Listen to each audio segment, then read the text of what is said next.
බුදුහාමුදුරු දේශනා කරන්නේ අපිට හිත නිදහස් කරගන්න ක්‍රමයක් මොකද කරන්නේ? භාවනා කරන්න. මේ භාවනා කරලා මොකෝ වෙන්නේ හිත නිදහස් වෙනවා.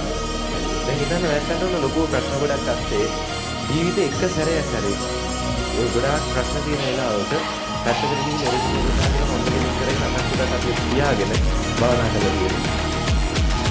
දැන් අපි කියනවා මේක මාර නිදහස් මේ ප්‍රශ්න වලට නිදහසක් ලැබෙනවා උත්තර හම්බ වෙනවා මානසික නිදහසට හේතුවක් වෙනවා. එහෙමයි කියලා අද වෙනකන් එකම දවසක් හරි ප්‍රශ්න ආපුලාම එරෙහිව උදාගෙන භාවනා කරලා එහෙම හරි අද හිතන්නේ මේ වගේ වෙලාවකට මම ගොඩාක් ප්‍රශ්නත් එක්ක ඉන්නේ. එහෙම වාඩිලා සමහර විට අරව පැයක් දෙකක් භාවනා කරන්න ගියොත් ඒක ශාරීරිකව අපහසු වෙනවා. භාවනා කරන එක හරිම කැමැත්තෙන් විලෝපයෙන් කරනවා. සම්මලිද නැද්ද? බහුතරයක් දෙනාට සම්මලිනේ. ඒ හේතුව තමයි අපි භාවනාව කියලා අල්ලගෙන ඉන්නේ ඉරියව්වක් විතරයි. අද අපි හිතාගෙන ඉන්නවා භාවනා කරනකොට කොහොමද ඉන්න ඕනේ?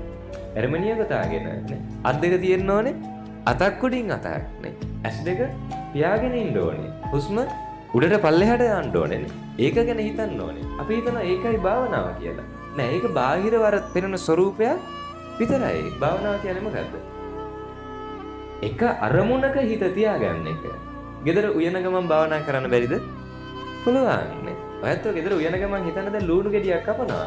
අවධානය තියෙන්නේ ඔබ කපන ලුණු ගෙඩියක නම් ඒක භාවනාවක්ද නැද්ද? භාවනාවක්. ඒකයි අපි පුරුදු කරන්නේ නේ. හරිද? ඊට පස්සේ දැන් වාහනයක් ඩ්‍රයිව් කරනවා. වාහනේ එලවනකොට එයාගේ අවධානය තියෙන්නේ වාහනේ එලවන එකටම නම් මොකද වෙන්නේ? ඒක අරමුණක හිත තියාගන්න. භාවනාවක්ද නැද්ද? භාවනාවක්. ඒතර භාවනාව කියන්නේ අතීතය ගැන කල්පනා නොකර අනාගතය ගැන හිතන්න කරන මේ විදර්ශනා භාවනාව නෙවෙයි හිත සමතේටපත් කරගන්නනේ. හරිද? මේ සමතේට යන්න මේ මොහොතේ ජීවත් වෙන්න. හුස්ම උඩට පල්ලෙහාට දාන එක ගැන හිතනවා කියන්නේ අපි මොකක් ගැනද හිතන්නේ? මේ මොහොත ගැන.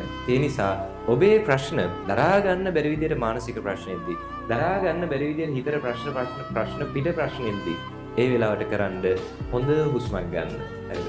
හොඳ හුස්මක් අරගෙන ජීවත් වෙන්න මොන වෙලාවේද? මේ වෙලාවට එන්න. මේ වර්තමාන ජීවත් වෙන්න. ගොඩක් ප්‍රශ්න වල උත්තර හම්බෙයිද නැද්ද? හම්බෙනවා. තේරුණාද කියන එක?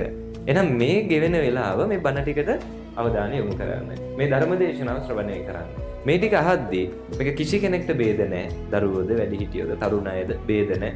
තමන් වෙනුවෙන් තමන් මේ ධර්මය එකතු කරගන්න. මේ අදිෂ්ඨානය හිතේ ඇති කරගන්න. පැහැදිලි නේ?